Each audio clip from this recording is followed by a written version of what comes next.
Hello, I'm Maxine Ward, and I'm one of the trainers at the International College of Professional Celebrants, and I'm also a practicing celebrant. I talk to people on the phone a lot about them trying to decide whether or not celebrancy is right for them. And it's a really, really good question. And we want to help people either recognize the qualities that they have or that will enable them to become a great celebrant, or perhaps be giving them a little bit of a warning sign that celebrancy isn't for them. Now, you might find it a bit strange that I'm talking to you about looking for things and signs that you might have that celebrancy isn't right for you. But it's really important to us that when we train people, they are the people who are going to be really good at celebrancy. They have the right qualities, they have the right values, so that we know as an organisation we're training people who are really, really meant to be celebrants. And that's without judgment. It's not for everybody. So if you find yourself sort of sitting on the fence, wondering about whether celebrancy is for you, there are loads of videos that we've done talking about the qualities that you need to have. But let's look for some of the warning signs that celebrancy might not be for you.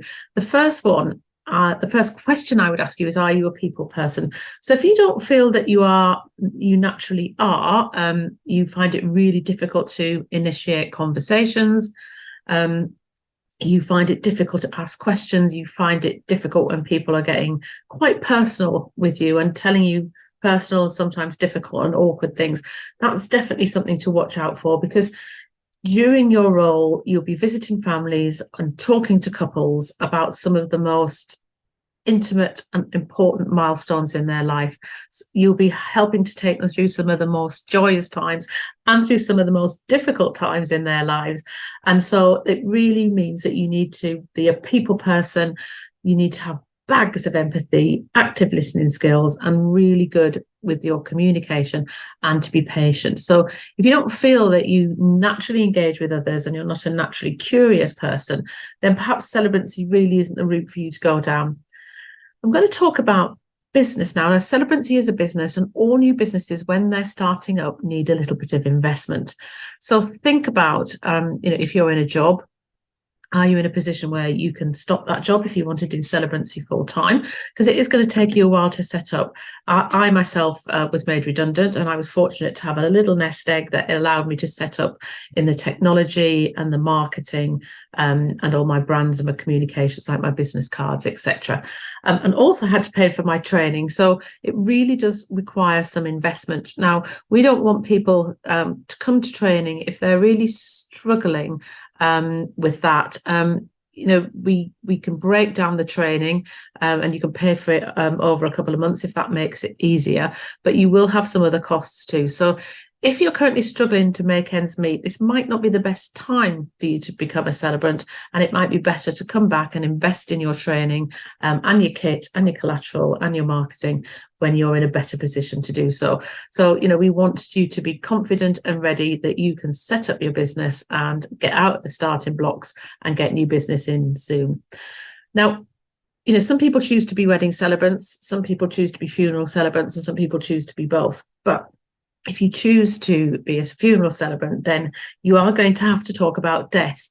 And some people find this really, really difficult. And, straight up, if you're a funeral celebrant, you're not going to avoid the subject, but you have to think about how you deal with that and how you talk about it. And it means having open, gentle conversations with lots of knowledge and confidence with a family, because not only do they not know what's going on, they sometimes don't even know where to start. They need lots of help and guidance, and you might find yourself sitting there for a few hours with a family to really get it right and draw out of them the lovely things that they want to talk about, their loved one in their eulogy perhaps, or the poems and the prayers. Sometimes you just sit and listen for a long amount of time.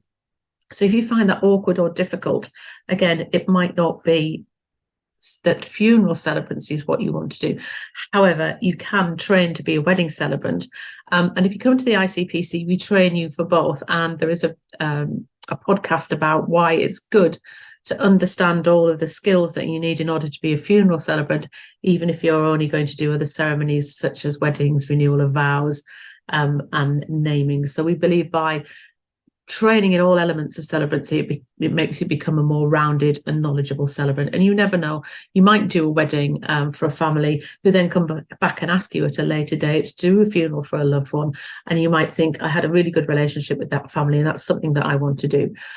But the bottom line is, if you're not going to be comfortable facing and talking about death, then, stick to the weddings and the namings. You might be thinking, do you know what? I'm in it for the money. I'm going to get rich quick. And that's absolutely not us. Being a celebrant is not a get rich quick career. Becoming a celebrant takes time and energy, an upfront investment, and bags of passion and enthusiasm. It's a career where you take lots of new business from references. It can be a repeat business. Obviously, people might get married more than once, which hopefully they don't. But you get referrals from families if you've done one ceremony and another. If you want just some extra cash and you want it to be a passive income, that means it's not for you either. You really do have to go into it with your heart and your soul. It has to kind of be a calling or a vocation, is the way that I'll put it. So your heart really has to be in there, because it's all about people, and it's all about people at the most amazing and sometimes difficult stages in their life. The final thing is that you've got to be a really, really good planner. I have everything in my diary, everything in my Outlook calendar, when I'm going to see people, when I spoke to them. I've got spreadsheets to organise my weddings and various other tools.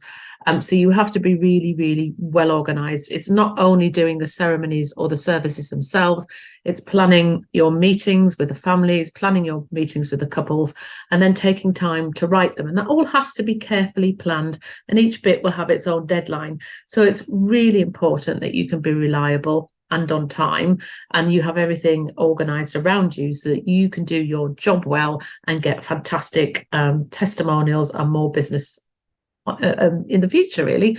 So if any of those are really ringing true to you, then have a think about it. You can also, you can always ring us and have that conversation to explore that a little bit more. Or if you go onto the International College of Professional Celebrants website, there's a quiz, and that quiz will give you really, really good insights. I hope that celebrancy is the career for you. I absolutely adore being a celebrant. I've never looked back. And if you're thinking about training, we'd really love to see you.